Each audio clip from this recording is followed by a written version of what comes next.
Welcome to Alert Tales, your go-to channel for the most powerful and thought-provoking real-life stories.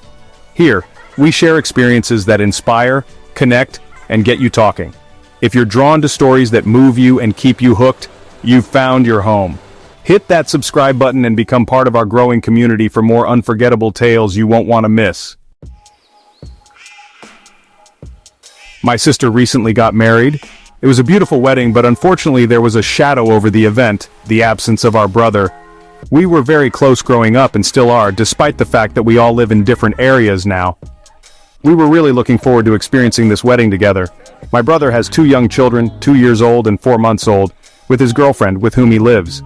The whole family was invited, but his girlfriend declined the invitation, thinking the kids were too young for such an event, that the drive was too long for them, 6 hours, and that she preferred to stay with them so that my brother could enjoy the wedding fully. The day before the wedding, my brother called me to say that he wouldn't be able to attend. He told me his girlfriend had had an anxiety attack and didn't want him to go either because she didn't feel capable of handling both children alone. To calm her down, he told her he would stay with her. You can imagine the disappointment my sister felt because of that. I felt it too, as life has made it so that we don't have many chances to all be together anymore. We still celebrated the wedding, but since then, there's been a tension in our sibling relationship.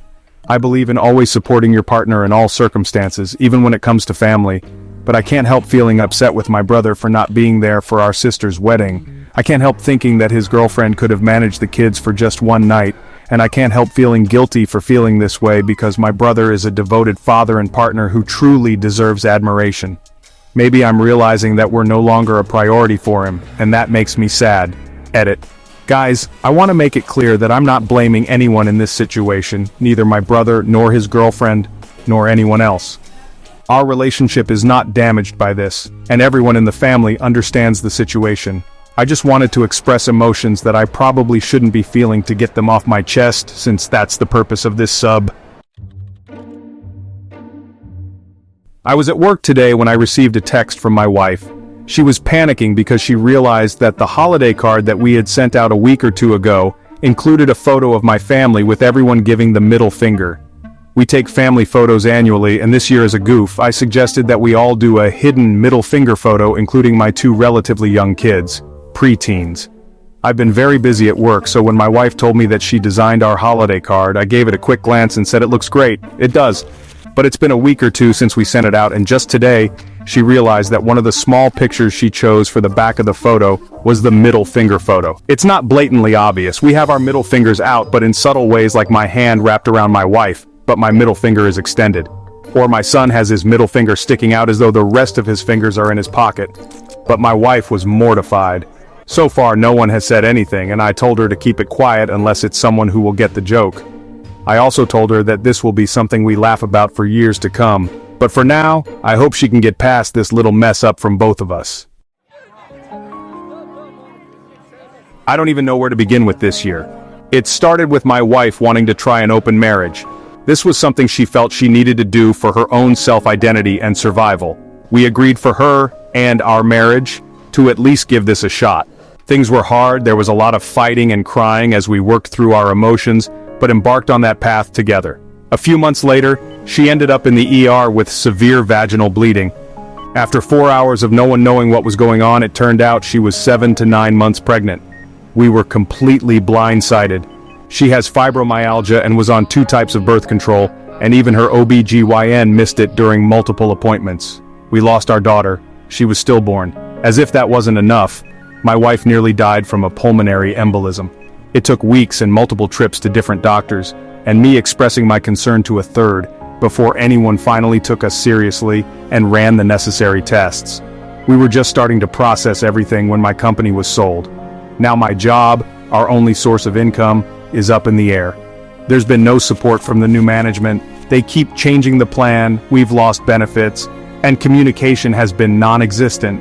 And now, my sister is in the hospital with aneurysms in her neck. She was initially told to go home and take baby aspirin, but now she's back in the hospital, fearing she suffered a stroke. All of this isn't even speaking of the larger political and global tensions that only seem to grow each day. I don't know what more this year can take from me, and, at this rate, I'm scared to find out. I know there are going to be people saying she cheated, She knew and the baby isn't yours, yada yada. This is the internet, Reddit. I can say beyond a shadow of a doubt I know it was my daughter, and that she didn't cheat. I'm a university student, and I was very excited to finally go home for winter break. A few weeks before the break, my mom accidentally let it slip that my dad was taking my high school-age sister on a family vacation during the break that I wasn't invited to. When I asked why, she told me it was because, as my dad described, too difficult for my stepmother. I had no idea about this vacation, and it was never mentioned to me. I know it sounds dumb because I am an adult now, but it really hurt that they didn't even consider inviting me or really telling me about it at all. I was going to find out eventually when my sister would leave for it. I don't understand what their thought process was. Anyways, it's now winter break, and they have still yet to mention the trip to me directly, and they leave this weekend. I'm really trying hard to not let this bother me too much, but it's really messed my healing process in regard to my relationship with my dad and stepmom. I thought everything was going fine, but I guess not. This is the first time I've ever been directly excluded from things. Other times it was when it made sense, was away at school, couldn't because of work, etc. But maybe that made them think it was okay to do this and they assumed I wouldn't want to go. Anyways, I'll get to know why in more depth later this week. Edit for added context. My stepmom has been in my life for over a decade now. We've had a tumultuous relationship starting in my teen years. Ever since I've moved out, things have been fine when I've come back to visit, but this new development has made me doubt that. In the past, if I ever wanted to come visit my dad's house, I'd have to ask my dad, then my dad had to ask my stepmom. So suffice to say, this behavior isn't new. I really don't appreciate any comments calling me spoiled and telling me this is my fault, etc. I've already been to therapy enough over the years to know this isn't entirely my fault, as much as my brain wants me to think that, haha. Thank you all for the lovely comments and advice. I will update this thread later this week.